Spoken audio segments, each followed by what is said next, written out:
Halo, saya akan membahas topik yang sering sekali ditanyakan para pria, tapi jarang dibicarakan secara terbuka, tentang lemah syahwat, atau dalam istilah medis disebut disfungsi ereksi. Masalah ini bukan hanya soal performa di ranjang, ini sering berkaitan dengan kesehatan pembuluh darah, hormon, saraf, bahkan kondisi psikologis. Sayangnya banyak pria langsung mencari solusi instan, melihat iklan, testimoni bombastis, atau produk viral, lalu berharap hasil cepat. Padahal tidak semua yang dijual sebagai obat kuat benar-benar terbukti secara medis. Jadi di video ini kita akan bahas, apa sebenarnya lemah syahwat itu? Obat apa saja yang benar-benar terbukti secara ilmiah? Mana yang hanya klaim marketing? Dan bagaimana cara memilih yang aman? Mari kita mulai dari dasar dulu. Apa itu lemah syahwat secara medis? Disfungsi ereksi adalah kondisi ketika pria kesulitan mendapatkan atau mempertahankan ereksi yang cukup untuk berhubungan intim. Sekali dua kali terjadi itu normal, bisa karena lelah, stres, kurang tidur. Tapi kalau terjadi terus-menerus selama lebih dari 3 bulan, itu perlu diperhatikan. Karena bisa jadi itu tanda gangguan pembuluh darah, gangguan diabetes, tekanan darah tinggi, kolesterol tinggi, gangguan hormon testosteron, atau masalah psikologis seperti kecemasan dan depresi. Jadi lemah syahwat itu bukan sekedar kurang kuat. Seringkali itu adalah alarm kesehatan tubuh. Obat lemah syahwat yang terbukti secara ilmiah. Sekarang kita masuk ke bagian terpenting. Obat yang benar-benar terbukti secara ilmiah biasanya sudah melalui uji klinis ketat dan disetujui otoritas kesehatan. Golongan utama yang terbukti adalah 1. Obat golongan PDE5 inhibitor. Ini adalah lini pertama dalam terapi disfungsi ereksi. Cara kerjanya meningkatkan aliran darah ke penis saat ada rangsangan seksual. Contohnya, sildenafil, tadalafil, vardenafil. Obat ini tidak membuat ereksi otomatis, tetap perlu rangsangan. Efektivitasnya tinggi.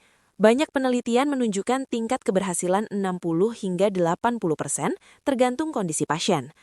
Namun obat ini harus digunakan dengan resep dokter, karena ada efek samping seperti sakit kepala, wajah memerah, gangguan lambung, jantung berdebar, dan tidak boleh digunakan bersamaan dengan obat jantung jenis nitrat.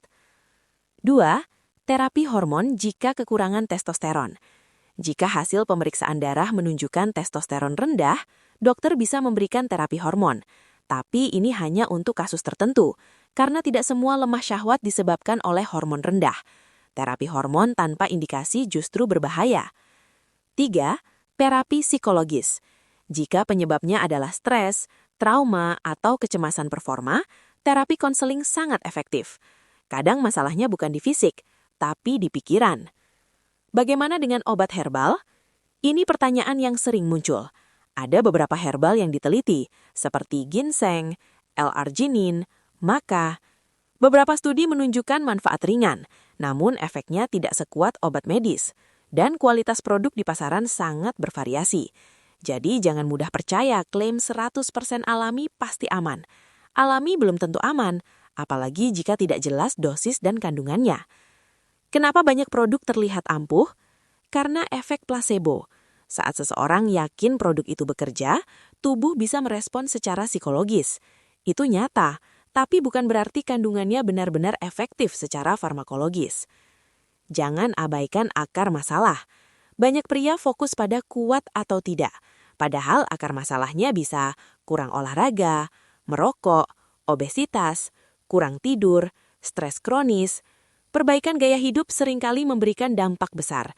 Menurunkan berat badan, berhenti merokok, rutin olahraga kardio, itu semua terbukti meningkatkan fungsi ereksi secara alami. Kapan harus ke dokter? Segera periksa jika disfungsi terjadi terus-menerus, disertai nyeri dada, memiliki riwayat diabetes atau jantung, ereksi tiba-tiba hilang total, karena bisa jadi itu tanda gangguan pembuluh darah serius. Kesimpulan penting, obat lemah syahwat yang benar-benar terbukti secara medis adalah yang sudah melalui uji klinis ketat, diresepkan dokter, digunakan sesuai indikasi. Bukan yang hanya mengandalkan testimoni, klaim langsung keras dalam 5 menit, tidak jelas komposisinya. Jangan mempertaruhkan kesehatan demi solusi instan. Ingat, performa seksual adalah bagian dari kesehatan secara keseluruhan. Kalau ingin hasil jangka panjang, fokuslah pada gaya hidup sehat, pemeriksaan medis, konsultasi profesional, bukan sekedar produk viral. Jika Anda merasa topik ini bermanfaat, bagikan ke orang yang membutuhkan. Karena banyak pria diam-diam mengalami masalah ini, tapi malu untuk mencari informasi yang benar. Semoga penjelasan ini membantu Anda memilih dengan bijak. Terima kasih sudah menyimak sampai akhir.